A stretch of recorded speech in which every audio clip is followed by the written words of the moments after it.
अस्सलाम वालेकुम नाज़रीन, सौरभ बरकत आपसे मुखातिब है। पाकिस्तान के ट्विटर के ऊपर सुबह से एक अजीब गरीब किस्म का ट्रेंड चल रहा है और वो ट्रेंड है हैशटैग जूता किसको पड़ा। चूंकि कुछ चीजें खबरें रिपोर्ट हो रही हैं कि दुबई के अंदर किसी बड़ी बाइसर पाकिस्तान की शख्सियत को किसी पाकिस्तानी ने, पाकिस्तानी टैक्सी ड्राइवर ने उसे जूते मारे हैं और वो बड़ी मुश्किल से जूतों से अपने आप को बचाकर भागा है। बताया जा रहा है कि बड़ी कद्दावर और बड़ी एक मजबूत तरीन शख्सियत थी जिन्हें बुनियादी तौर पर ये जूते मारे गए हैं और अभी तक कोई नहीं बता रहा कि असल में वो शख्सियत कौन है, कौन से बंदे हैं वो जिन्हें ये जूते मारे गए हैं। एंकर इमरान रियाज साहब ने इस हवाले से ट्वीट किया है और वे लिखते हैं कि दुबई में एक बुजुर्ग टैक्सी ड्राइवर ने वॉक करते हुए शख्स को जोगर उतार कर मारा है। जोगर का रंग ब्राउन था। जोगर उस शख्स को नहीं लग सका उसके सर के ऊपर से, यानी जोगर पार चला गया और जोगर का रंग ये बता रहे हैं कि ब्राउन रंग का जोगर था जो किसी शख्सियत को मारा गया है। अब ब्राउन रंग का जोगर है और शख्सियत कोई दुबई के अंदर वॉक कर रही थी और उन्हें बुनियादी तौर पर ये जोगर लगा है और जोगर लगते लगते बचा है, जिसकी वजह से पाकिस्तान के अंदर ये ट्रेंड चल रहा है कि जूता किसको मारा पड़ा है।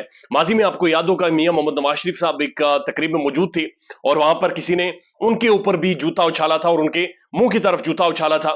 बहरहाल मियां साहब तब भी बच गए थे। ये खतरनाक ट्रेंड है, ये नहीं होना चाहिए। किसी को भी जूते नहीं मारने चाहिए। लेकिन जब मुल्क के अंदर आटा ना हो, जब मुल्क के अंदर लोग आटा लेने के लिए मर रहे हो, जब उनके घर की खवातीन आप ये कह सकते हैं कि चादरें ओढ़ कर गई हूं और उनके ऊपर शेलिंग की जाए, तो यकीन कीजिए फिर ऐसे रवैये आते हैं। फिर लोग भूल जाते हैं बहुत सारी चीजें और फिर वो जूते उठाते हैं। और जब लोग जूते उठा लेते हैं तो फिर बहुत सारों के लिए, खासतौर पर हुक्मरानों के लिए बहुत ज्यादा मुश्किल हो जाती है और जो असल हुक्मरान होते हैं उनके लिए और ज्यादा मुश्किल हो जाती है। ये सिर्फ हम बात नहीं कर रहे बल्कि हमने दुनिया की तारीख में देखा है कि जब भी अवाम का इस्तेसाल किया जाता है, उन्हें तबाही के धाने पर लाया जाता है, तो उसके बाद एक टाइम आता है लोग रिएक्ट करते हैं और जब रिएक्ट करते हैं तो फिर लोग जूता ही उठा सकते हैं, क्योंकि बाकी कोई चीज तो लोग उठा नहीं सकते।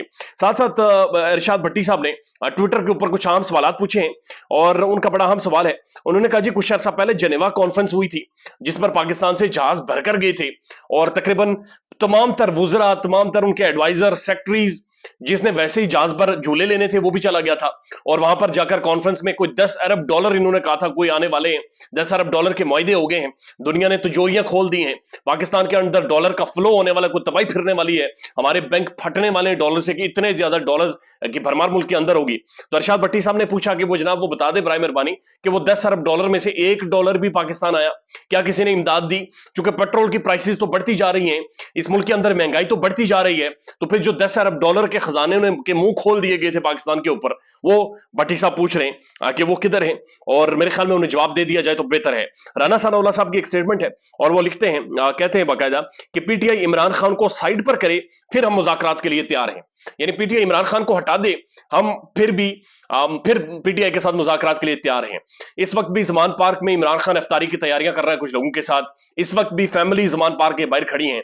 ज़मान पार्क में आपने देखा कि अवाम खड़ी हो गई, रेजिस्ट किया और 24 घंटे शेलिंग खाई सिर्फ एक शख्स के लिए, इमरान खान के लिए। पाकिस्तान की पॉलिटिक्स में जो वाइड डिफरेंस है वो डिफरेंस ही इमरान खान का है। इतना प्रेशर, इतना दबाव, इतना मेंटली स्ट्रांग बंदा, इस कदर स्टेमिना, इस कदर मजबूत असाब का मालिक पाकिस्तान की तारीख में हमने नहीं देखा कि जिस पर इतना प्रेशर पड़ा हो कि मुल्क की तमाम तर पार्टियां एक तरफ खड़ी हों, ताकतवर हल्के एक तरफ खड़े हों और वो दूसरी तरफ खड़ा हो, गोलियां लगने के बावजूद वो मुल्क से ना जा रहा हो, वो सिस्टम को चैलेंज कर रहा हो, उसने सिस्टम को टक्कर दे रखी हो, उसे माइनस करेंगे तो फिर तो बचा ही कोई नहीं। फिर तो मियां मोहम्मद नवाज शरीफ साहब और पीपल्स पार्टी आपस में फिक्स मैचेस और एक दूसरे के साथ मजाक और नॉटी नॉटी थिंग्स करते रहेंगे जिस तरह से इससे पहले जलसों में करते रहे। अनवर मकसूद साहब की एक स्टेटमेंट है, वो भी ट्विटर के ऊपर बहुत ज्यादा वायरल है। वो लिखते हैं कि जिनकी वजह से हम महफूज हैं वो रिटायर होने के बाद महफूज मुकामात पर चले जाते हैं। यानी जिनकी वजह से हम महफूज हैं वो रिटायर्ड होने के बाद महफूज मुकामात पर चले जाते हैं। ख्याल रखिएगा अपना। अल्लाह हाफिज।